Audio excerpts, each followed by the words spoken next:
Assalamualaikum warahmatullahi wabarakatuh. Selamat pagi anak-anak. Bagaimana kabarnya pagi ini? Semoga kalian semua dalam keadaan sehat ya. Anak-anak, sudah siap untuk belajar pagi ini? Oke, baiklah, hari ini berjumpa lagi dengan Bu Utami. Kita akan belajar tematik. Anak-anak, kalian menyiapkan buku paket, buku tulis beserta alat tulis ya. Dan simak video ini dari awal hingga akhir. Oke, baik. Kita awali pembelajaran pagi ini dengan membaca basmalah bersama-sama ya. Bismillahirrahmanirrahim. Oke, anak-anak. Hari ini langsung saja kita mulai ya. Kita belajar tema 5, pengalamanku. Subtema 3, pengalamanku di tempat bermain. Pembelajaran 1 sampai 6. Mari kita belajar dengan penuh semangat. Tujuan pembelajaran kita: 1.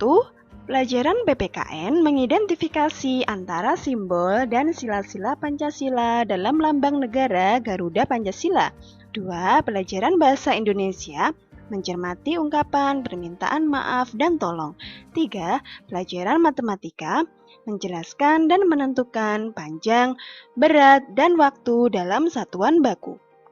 Pelajaran BJOK memahami berbagai pola gerak dominan atau bertumpu, bergantung, keseimbangan, berpindah atau lokomotor, tolakan, putaran, ayunan, melayang, dan mendarat dalam aktivitas senam lantai.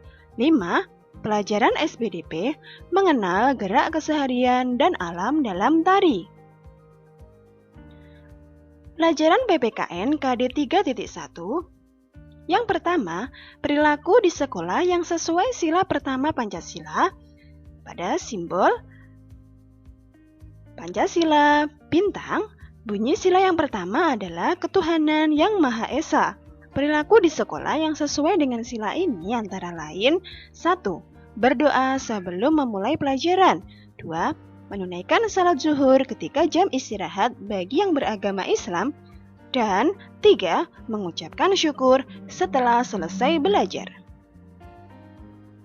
2. Perilaku di sekolah yang sesuai sila kedua Pancasila. Pada simbol rantai, bunyi sila kedua adalah kemanusiaan yang adil dan beradab. Perilaku di sekolah yang sesuai dengan sila ini antara lain: 1. Meminjamkan pensil kepada teman yang lupa membawa. 2. Menyayangi teman. Dan 3. Bersikap jujur saat bermain. 3. Perilaku di sekolah yang sesuai sila ketiga Pancasila. Simbol lambang pohon beringin. Bunyi sila ketiga adalah Persatuan Indonesia. Perilaku di sekolah yang sesuai dengan sila ini antara lain: 1. Berteman tanpa membedakan suku dan agama. 2. Tidak menertawakan logat bicara teman yang berasal dari daerah. Dan 3. Menghormati budaya daerah teman. 4. Perilaku di sekolah yang sesuai sila keempat Pancasila. Pada simbol banteng atau kepala banteng, bunyi sila keempat adalah kerakyatan yang dipimpin oleh hikmat kebijaksanaan dalam permusyawaratan perwakilan. Perilaku di sekolah yang sesuai sila ini adalah: 1. Musyawarah untuk menentukan ketua kelas. 2. Menghormati perbedaan pendapat diskusi kelompok. Dan 3. Tidak memaksakan pendapat kepada orang lain. 5. Perilaku di sekolah yang sesuai sila kelima Pancasila. Pada simbol padi dan kapas, bunyi sila kelima adalah keadilan sosial bagi seluruh rakyat Indonesia. Perilaku di sekolah yang sesuai dengan sila ini antara lain: 1. Tidak curang saat bermain. 2. Menolong teman yang jatuh saat bermain. 3. Menghormati guru. Dan 4. Berani membela keadilan. Itu tadi adalah pelajaran PPKN kita anak-anak ya. Sekarang pada pelajaran Bahasa Indonesia KD 3.6. A. Ungkapan permintaan maaf. Setiap orang tak lepas dari kesalahan, apalagi di tempat bermain, tempat kamu bertemu dengan teman-teman yang sangat beragam. Kamu mungkin pernah bermain curang atau tidak sengaja melukai temanmu. Jika kamu telah melakukan kesalahan, meminta maaf adalah hal pertama yang harus kamu lakukan. Contoh 1. Maafkan aku Titus, aku tidak sengaja menginjak kakimu. 2. Anton, maafkan aku tidak sengaja merusak mainanmu. Kemudian yang B, ungkapan permintaan tolong. Ungkapan minta tolong atau ungkapan permintaan tolong adalah ungkapan meminta bantuan orang lain dengan bahasa yang santun. Contoh ungkapan permintaan tolong dengan kalimat sederhana yaitu, Pak, bolehkah saya meminjam kuncinya sebentar? Kemudian Meli, tolong ambilkan tanah liat yang ada di meja itu. Udin, bolehkah saya meminta tolong? Kemudian anak-anak perhatikan puisi berikut ini, ya, puisi dengan judul Kupu-kupu. Nah, kita bisa menemukan kosakata baru pada puisi ini. Yang pertama elok, yang kedua hilir, yang ketiga mudik, yang keempat semerbak. Nah, ini ya. Kita tadi sudah memperhatikan puisi, lalu kita sudah menemukan kosakata baru pada puisinya ya. Di sini Bu Utami sudah memberikan 4 contoh kosakata baru yang dapat kita temukan pada puisi yang berjudul Kupu-kupu. Selanjutnya, pada puisi yang berjudul Nyur Hijau ciptaan R. Maladi, kita bisa menemukan kosakata beserta artinya ya. Yang pertama, kosakata merayu artinya membujuk. 2.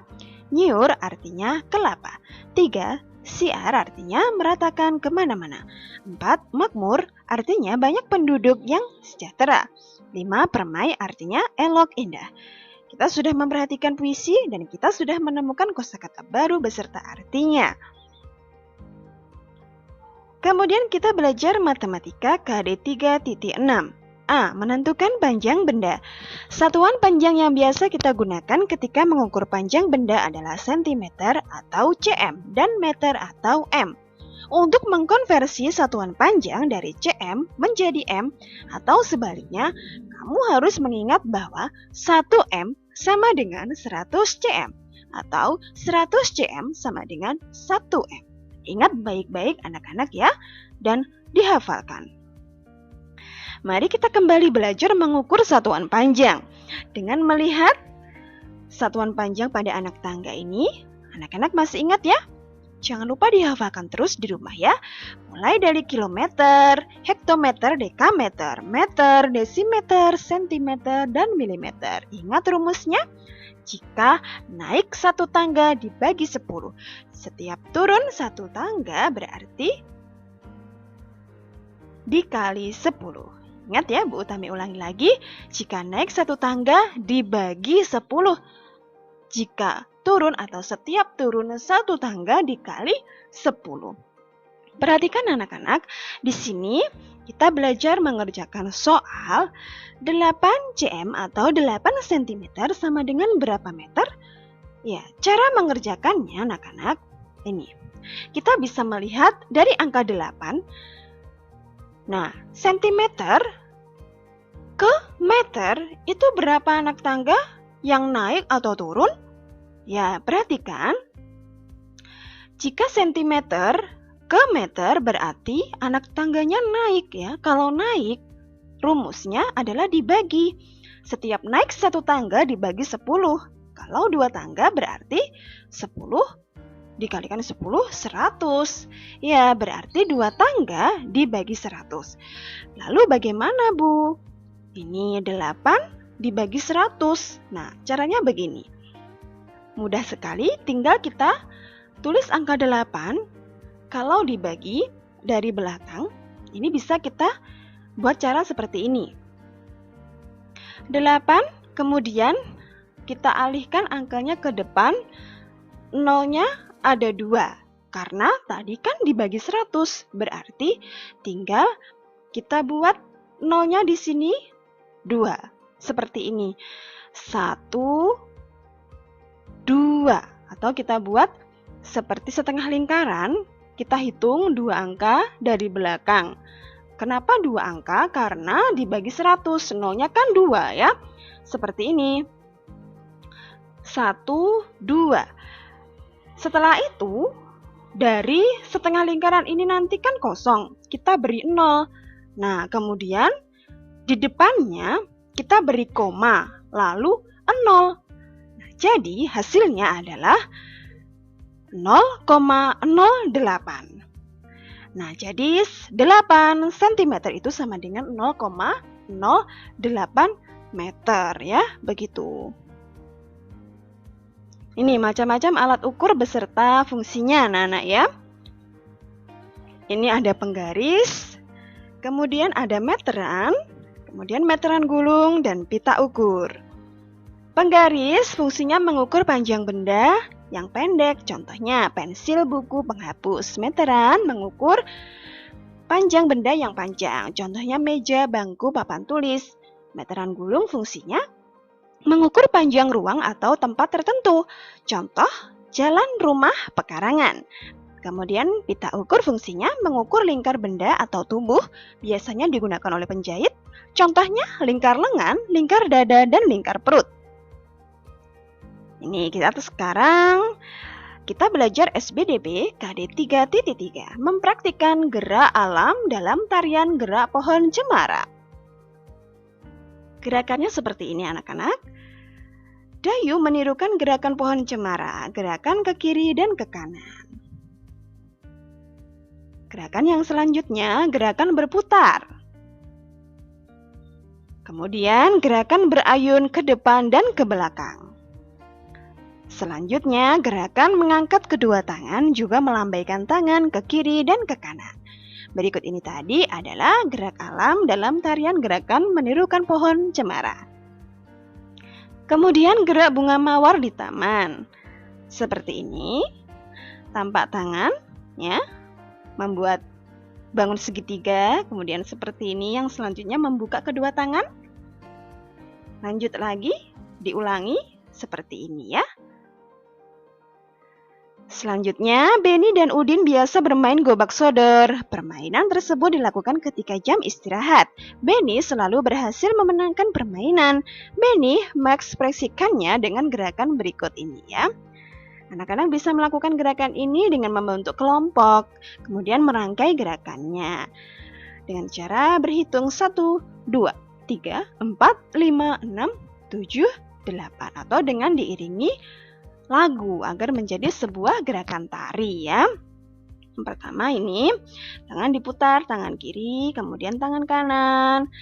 Kemudian seperti ini yang kedua, tangan melambai ke depan dan badan sedikit condong ke depan, ke atas, ke belakang. Ini kemudian diputar ya, seperti itu gerakannya. Selanjutnya, perhatikan gerakan pemanasan berikut ini pada pelajaran PJOK KD 3.5. Gerakan ke samping kiri juga gerakan ke samping kanan. Kemudian gerakan meloncat ke depan. Gerakan guling ke depan. Ini semua adalah gerakan pemanasan anak-anak ya. Ingat, sebelum melakukan olahraga, kalian harus melakukan pemanasan terlebih dahulu ya. Perhatikan gerakan ayunan berikut ini. Masih pada PJOK KD 3.5. Ini adalah mengayunkan kedua lengan ke depan, ke belakang. Yang kedua, mengayunkan dua lengan ke kiri dan ke kanan. Gambar yang ketiga, mengayunkan dua lengan dari samping ke atas dan ke bawah. Gambar yang keempat, mengayunkan kedua lengan setinggi bahu. Sekian tadi anak-anak yang dapat Bu Utami sampaikan. Insya Allah kita akan bertemu lagi pada pembelajaran daring berikutnya. Tetap semangat, jaga kesehatan, jangan lupa sholat, mengaji, taat dan patuh terhadap orang tua ya. Terima kasih sudah menyimak dari video Bu Utami dari awal hingga akhir. Ya, jangan lupa menulis kolom komentar, menuliskan nama lengkap kalian ya. Semoga bermanfaat dan anak-anak mendapatkan ilmu yang barokah. Terima kasih. Apabila ada kurang dan lebihnya mohon maaf. Wassalamualaikum warahmatullahi wabarakatuh.